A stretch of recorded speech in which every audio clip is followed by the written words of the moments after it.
Hola a todos, bienvenidos a un nuevo capítulo de 4D Rooms Podcast, el podcast de Hotel Magnolia. Hoy estoy con un invitado, con Germán Sitz. Bienvenido. Muchas gracias por la invitación. Gracias por estar acá. Él no lo sabe, pero se ha convertido en Chile un rockstar, lo vamos a nombrar así ya, porque todos los chilenos queremos ir, queremos visitar, si que ya no lo hemos visitado, Niño Gordo, pero ese es el proyecto que más conocemos de él. Tiene muchos otros, tenemos Chori, tenemos La Carnicería y vamos a conversar un poquito de eso. Y vi casi todas sus entrevistas que van bastante a lo técnico, a cómo creó el negocio, y hoy nos vamos a entrar un poquito hacia la persona, quién es Germán, cómo se formó y cómo llegó a formar este imperio gastronómico, así que a por ello. Oye, lo primero que me gustaría preguntarte, ¿no? Yo no sé si todos tienen claro que tu formación eres cocinero, más allá de un empresario gastronómico. Sí, correcto. Mi formación es de cocinas. ¿Y cómo llegaste a eso? ¿Qué es lo que te motivó a querer alimentar a otros? A ver, mi papá, yo soy de la parte de lo que es el campo de Buenos Aires, de La Pampa. Mi papá siempre le gustó la gastronomía y en el campo hay una época que es la época de cosecha, que no hay maquinistas y tractoristas y hay una casilla que es donde viven todos o paran buen tiempo. Y hay alguien que se tiene que ocupar siempre de la comida. Mi papá era el que siempre se ocupaba de la comida, era el que le gustaba recibirlos. Y de ahí agarré mucho eso y desde chico siempre me gustaba cocinar para mi papá, para mi mamá. Miraba mucho, creo que al primero que miré como para copiarle recetas y tal era a Arguiñano, que estaba al mediodía, entonces copiaba las recetas, después compraba las cosas y les cocinaba a mis papás. Pero creo que de ahí vino mi gusto de la gastronomía. Después, nada, en el momento en el que me tocó salir del secundario, viajé a vivir a Buenos Aires y a formarme en gastronomía. Y después viajaste a España, trabajaste en restaurantes Michelin. Sí, primero, bueno, hice la carrera en Buenos Aires, trabajé en Buenos Aires, hice la carrera de cocinero, después hice una carrera de formación administrativa, por ahí ahora que es la que más ejerzo. Y después fui a trabajar a España en un restaurante de Martín Berazategui con 3 estrellas Michelin, trabajé un tiempo allá, pues volví a armar los restaurantes ahí. ¿Y qué es lo que más te gusta de todo ese mundo? ¿Es la capacidad de, no sé, crear nuevos platos, conectar con la gente? Porque es muy diverso, no sé, ¿qué es lo que te mueve a seguir en este rubro? Bueno, creo que la gastronomía, justamente siguiendo algunas de las palabras que dijiste, es justamente cómo conecta. Creo que más allá de los restaurantes, creo que la mesa es un lugar de conexión de la familia, que es un lugar de conexión de la humanidad de todos los tiempos. Y creo que hoy la gastronomía está en un momento muy cultural, muy buscado, que conecta a mucha gente y que es un lugar de referencia para las ciudades mismas. Así que creo que es lo que más me atrae, el desarrollo a través de la gastronomía. Y, ok, todos conocemos Niño Gordo, ¿sí? Pero yo creo que cuéntanos un poco de tus otros proyectos. Chori, que nació un poco de este alimento, de esta comida tan típica que habían pocas instancias para comerlo, ¿cierto? Algo así. Sí, bueno, comienzo desde el principio, que fue la carnicería. La carnicería lleva 11 años abierto, la abrimos con Pedro Peña, mi socio. La carnicería era una parrilla de barrio ya que existía, que había quedado abandonada. Nosotros la volvimos a alquilar y la llevamos. Teníamos, a ver, por parte de mi familia, toda la parte de la producción ganadera. Mi familia es productora ganadera, entonces toda la parte de la producción ganadera, toda la parte del campo, de la historia de la carne, del fuego, y por otro lado la vedette de Argentina, la carne, y queríamos tener fuego en el salón, ¿no? Que se vea el fuego, creo que es algo súper llamativo. Y en Argentina carne y fuego nos daba parrilla, no nos daba otra, no había por otro lado. Nosotros no teníamos formación de de parrillas. En ese momento, hace 11 años atrás, no había una lógica de hagamos una parrilla distinta. Era algo muy arraigado a la cultura y eran todas iguales. Nosotros veníamos de una formación por ahí más, Europa, 3 estrellas, queríamos hacer algo diferente. Y bueno, ahí fue donde nos metimos con las parrillas y empezamos a hacer algo distinto dentro de lo que habían de las parrillas. Sí con fuego, sí con carne, sí con una parrilla, pero hacíamos algo totalmente distinto. Entonces los platos iban terminados, con otros sabores, con otras técnicas, no solo la del fuego, no solo la parrilla. Y así nació la carnicería. Ahí es donde justamente vos me preguntabas esto de qué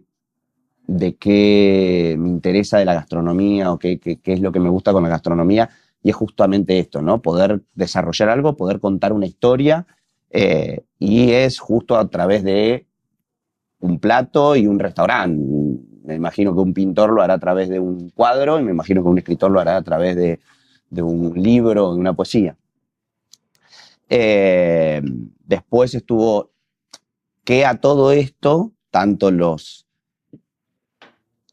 otras 3 formas que dije, o 2 formas más que dije, no dejan de terminar en una cierta parte, tienen que ser un negocio, se tienen que poder sustentar. Después pasamos a Chori.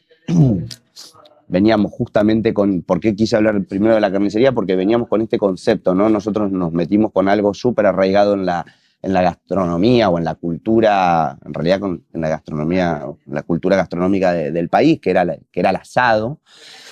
Hace 11 años atrás, Buenos Aires tenía parrillas y bodegones. No habían conceptos, no había, hoy abrir un restaurante sin un concepto es algo impensado. Sí.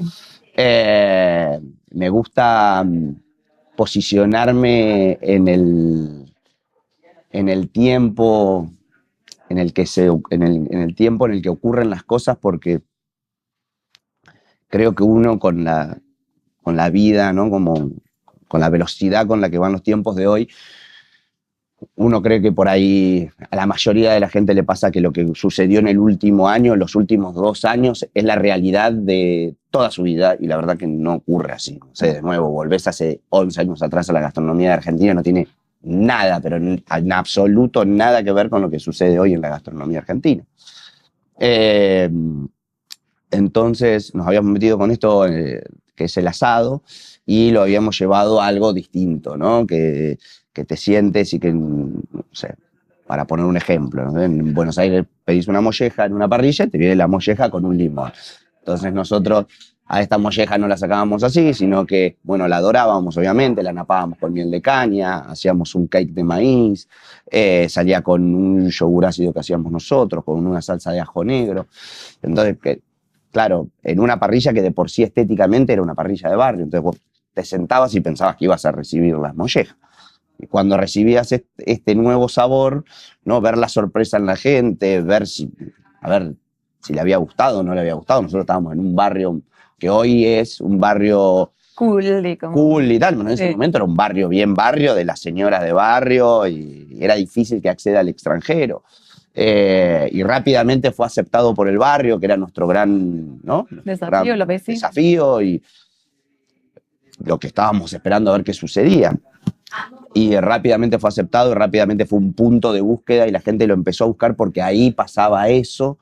Entonces dijimos, bueno, metámonos con el sándwich nacional, era el momento donde levantabas una piedra y aparecía una hamburguesería. Nos vinieron a buscar para hacer una hamburguesería, nosotros dijimos, che, bueno, no sé si nos interesa tanto una hamburguesería, ¿por qué no hacemos una choripanería? Y empezamos a desarrollar ya por nuestro lado una choripanería. Y empezamos a ver por qué no habían tantas choripanerías como hamburgueserías, y el sándwich nacional del argentino es el choripán. Uh-huh. Entonces vimos que solamente había un momento de consumo, que era, bueno, o habían 2 en realidad, o en tu casa, que en el asado familiar, que te hacías tu choripán, o te tenías que ir hasta la costanera a comer un choripán. Entonces tampoco solucionaba el choripán también era un sándwich por ahí un poco más pesado, más grasoso, tampoco era algo que podías comer en un almuerzo que tenías que seguir con tu trabajo. Estaba de nuevo en una zona geográfica difícil de acceder. Entonces dijimos, bueno, empecemos a solucionar estos temas. Y otra cosa que nosotros hicimos tanto en la carnicería como en Chori es traer a la actualidad las propuestas que tiene o la cultura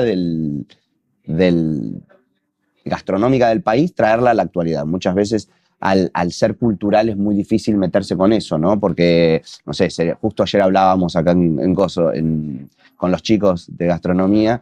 Yo no comí, tengo que probar un completo, nunca comí un completo. Todavía. No, y estoy que, che, y el completo, y cuándo, y quiero ir, no sé qué. Y justo vamos a un lugar y habían katsusando, pero no había un completo. Le digo, ¿por qué no tenés un completo? Me dice, ¿por qué? Acá claro, yo para hacer un completo en este estilo de lugar, tengo que refinarlo. Tengo que llevarlo a otro lugar al completo. Y justamente lo que tiene el completo es que no es refinado. Entonces, si yo me meto con un completo, es meterme en un lugar que puede salir muy bien, pero también puede salir muy mal. O sea, me puedo llevar uno de haters importante. Sí, como que la gente se va a ofender. Sí. Sí. Entonces, bueno, justamente siempre trabajamos con eso de tratar de llevar a la actualidad, no por refinarlo, sino por llevarlo a la actualidad.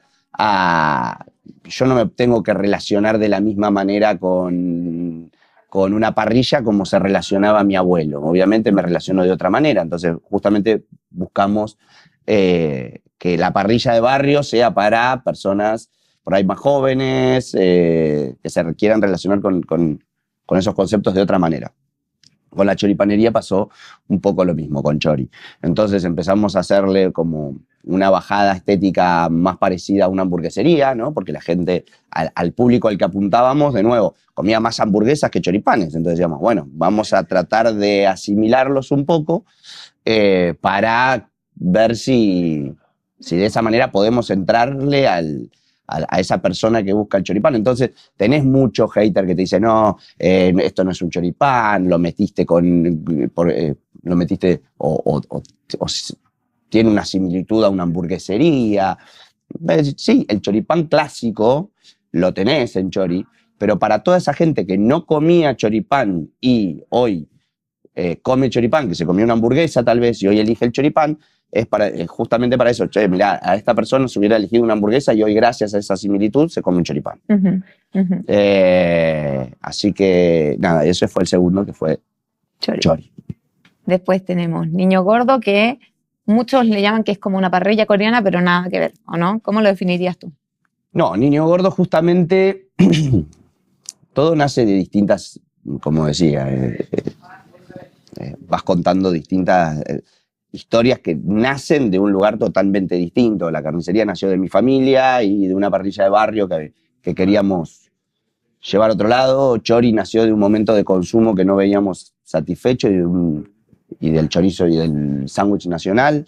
Y Niño Gordo nace de unas visitas a un barrio en Buenos Aires, que es el barrio coreano, súper hermético. La sociedad coreana en ese momento, estamos hablando de 9 años atrás, súper hermética, sobre todo con el occidental.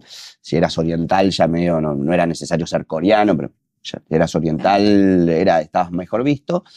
Pero bueno, está en un barrio peligroso de la ciudad, cerca de un barrio peligroso de la ciudad.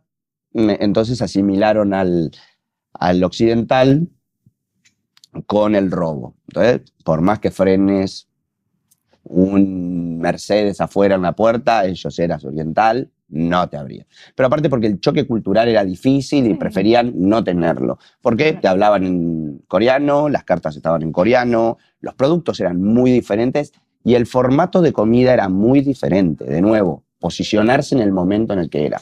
Hoy en Buenos Aires, sentarse y pedirse en una pareja una entrada y una entrada, ¿sí?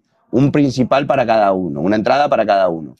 Y compartir el postre era lo más normal. Hoy no es lógico. Hoy todo se pide al centro de la mesa, se comparte, tráeme platitos. esto hace 9 años, no sucedía. Lo más probable que suceda era que cada uno se pida una entrada. Las entradas estaban pensadas para que cada uno pudiera comprar una entrada. Y los principales estaban pensados para que cada uno pueda comer un principal. Y por ahí, nada, el postre, si eras muy dulcero, te comías uno cada uno, si no, compartías un postre.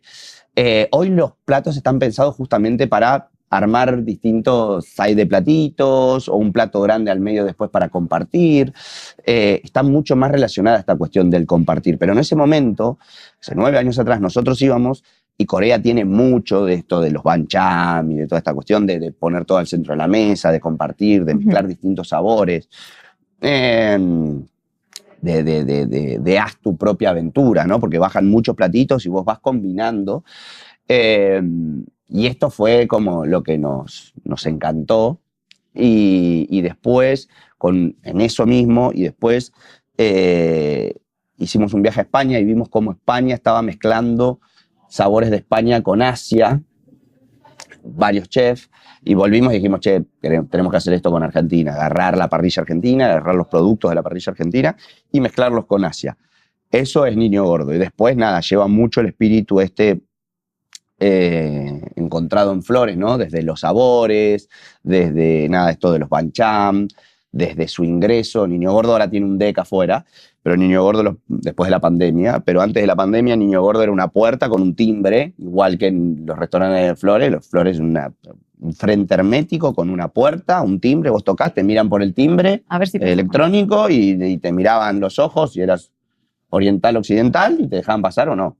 Esto tenía Niño Gordo, bueno, nosotros no nos mirábamos por el timbre, le abríamos la puerta, pero esto tiene el frente de Niño Gordo como con relación a Flores también al mismo mecanismo. Eso era como, yo creo que fue creando como el mito, ¿o no? Como tú tuviste relación con restaurantes Michelin como más fine dining y pasamos a estos conceptos que son como más street food o que son un poquito más relajados, sin dejar de ser alta cocina y llena de sabores y técnica. Y me imagino que te criaste con esta forma tradicional de ser cocinero muy dura, muy sí chef, con una jerarquía muy alta. Hoy, ¿cómo ves ese proceso? ¿Te gusta, no te gusta? ¿Crees que suma? Creo que de la jerarquía total. Creo que cada vez tiene que estar más avalada la jerarquía.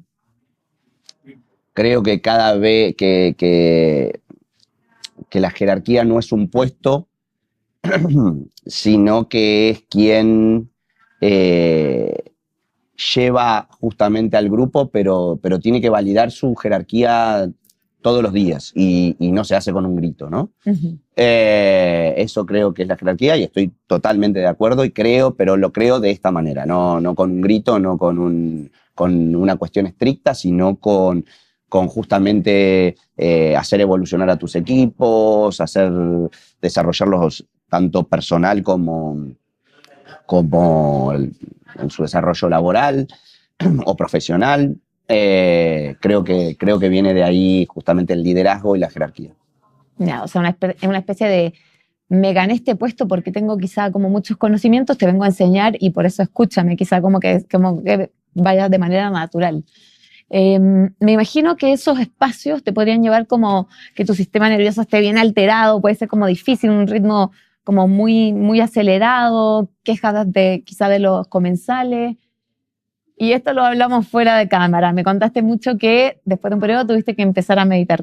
Cuéntame de eso, porque yo creo que esa es la parte que no se ve, que nadie sabe, que detrás de un empresario exitoso, de un gran cocinero, también hay alguien que tuvo que aprender a cuidarse para equilibrar estos mundos de acelerarse mucho a llegar a no sé, a centrarse y a poder convivir con estos dos mundos, ¿cierto? Bien, sí. Todavía no sé ponerlo muy bien en palabras, pero bueno, yo arranqué bastante joven en la gastronomía, justamente teniendo mi primer restaurante a los 25 años. Hoy yo tengo 36 años y viví momentos de mucho estrés. En un primer momento es difícil primero saber qué es lo que para poder solucionarlo, primero tenés que saber qué te está pasando, que fue lo que más tiempo me llevó. Aparte, con un formato de gastronomía o con un formato de aprendizaje de lo que era ser chef y tener restaurantes, que decía que era eso, o sea, que si a vos te estaba pasando esto era que lo estabas haciendo bien, no digo, lo otro era que estabas mal. Si estás relajado, estás mal. Sí, si estás relajado, algún problema estás teniendo. Eh, entonces, bueno, de sobrecargarse de laburo, de ser un jefe o sea, sobreprotector en muchas cuestiones, digo, desde no sobreprotector de la gente, sino que por ahí sobreprotector de los negocios, ¿no? Estando muy encima, muy presente todo el tiempo, que no quiere decir hoy que no suceda, pero te empezás a dar cuenta cuando empezás a tener distintos restaurantes. Nosotros en Buenos Aires tenemos 8 restaurantes, uno en Miami y 3 proyectos que que están por fuera de los restaurantes, que son el proyecto Traza que tengo con mi familia, que es un proyecto de trazabilidad de carne, que es el que iniciamos al principio. Tenemos un proyecto de vino que lo tenemos con un amigo que es Pancho Morelli, Francisco Morelli, de la familia Dávalos de Tacuil, que es una familia muy antigua del vino de Argentina, con quien hacemos los vinos de la casa para los restaurantes. Y hace 2 años tenemos una escuelita junto a los chicos de Tres Monos, en el barrio Mujica, lo que era la ex Villa 31, que es una escuela para chicos no, para jóvenes y no tan jóvenes también, donde les enseñamos el oficio y los vamos integrando laboralmente en distintos restaurantes. Entonces, al empezar a tener todas estas puertas abiertas, tenés que empezar te empezás a dar cuenta que tenés que empezar a generar equipos o otro sistema para poder estar presente en todos lados, porque si no es imposible. Uh-huh. Entonces, cuando empieza a pasar eso, te empezás a dar cuenta de otras cosas y ahí empezó la evolución esta de, bueno, primero cómo hago para generar los equipos, y en ese momento empezás a darte cuenta también de que tenés que ir bajando porque los equipos empiezan a ser un reflejo tuyo y empezás a ver, claro, desde afuera, porque lo está haciendo otra persona, empezás a ver cuestiones que no están buenas de estrés, de esto, del otro, de correr atrás en vez de tomar estrategias, de estar corriendo atrás de los problemas. Entonces, creo que desde ahí empezó un proceso que hoy termina con un proceso de meditación y de tal para poder estar presente y poder no estar haciéndose problema por lo que va a venir, sino estar pensando o tomando decisiones o estrategias de lo que podría llegar a suceder y estando presente en el presente. Claro, como no ir apagando incendios que están normal en esta industria, sino que te invita a estar presente, a adelantarte un poquito, o si ocurre el incendio, tomártelo con calma. Y me encantó eso que dijiste, que el equipo empieza a ser un reflejo tuyo, entonces si tú estás acelerado apagando incendios, ellos van a caer en la misma dinámica. Entonces, como nada, que puede ser un espejo un poquito más como para toda la organización. Oye. Sí, a escuchar bastante más, a escuchar y a no ser reactivo, sino que justamente a pensar bastante más lo que vas a hacer. Eso creo que lo trae mucho el proceso, digo, la filosofía, no como el proceso de meditación, sino como la filosofía de escuchar, de bajar, pensarlo, tomar la decisión. Uh-huh. Me encanta, y gracias por compartirlo, porque nada, me pareció importante traerlo, como que decir, bueno, dentro de esta gran persona y de esta rockstar que todos ven, también hay muchas cosas que lo conforman más allá de solo los negocios o solo lo que se ve afuera, ¿cierto? Como nos queda poquito rato, tengo que preguntarte qué se viene, o sea, porque yo la oportunidad, o sea, los momentos que tuve de conversar contigo, siento que tu business sense es fuerte, como esta capacidad de, me imagino en conjunto con Pedro, de captar la tendencia, o decir para acá, para allá va. ¿Qué es lo que te gustaría hacer en el futuro? ¿Qué te falta hacer? ¿Y qué crees que va a ser lo próximo en gastronomía? Bueno, la verdad, justo ahora estamos en un proceso de eh, de eficiencia de todo lo que tenemos, creo que es un proceso, es un momento complicadísimo para las aperturas, dificilísimo.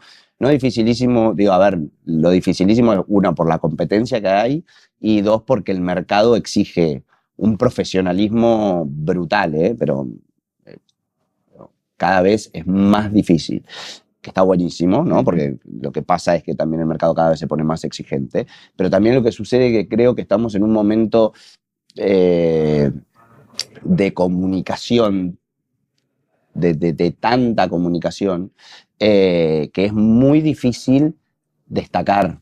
Digo, suceden muchas cosas en el momento. Hoy, la verdad que hacia lo que estoy apuntando es justamente hacia la comunicación y ver de qué manera poder abrir. Digo, antes tenías un concepto potente, diferente, interesante, y era lo que te llenaba un restaurante de manera absurda, ¿no? Digo, niño gordo. Hoy, un concepto potente, interesante, tal, no te llena el restaurante, No ni es de suficiente. casualidad. Entonces, estamos justamente en el camino de desarrollar el método. El método. Qué bueno, o sea, parar un poco en vez de abrir, abrir, abrir y después encontrarse con cosas que el mercado no puede absorber. Sí. Hoy justamente, de nuevo, estudiar un poco más el proceso de la apertura y de cómo se llena un restaurante a abrir el restaurante y ver qué pasa. Perfecto. Oye, gracias por tu tiempo. Yo creo que los chilenos, como te dije, somos tus fans. Vamos a seguir visitando sus restaurantes y qué bueno enterarnos que es todo este ecosistema, que son más de 8 restaurantes. Así que en otra oportunidad vamos a conversar un poquito más de eso. Gracias por darte el tiempo. Muchísimas gracias a vos por la invitación. No, gracias a todos. Nos vemos pronto.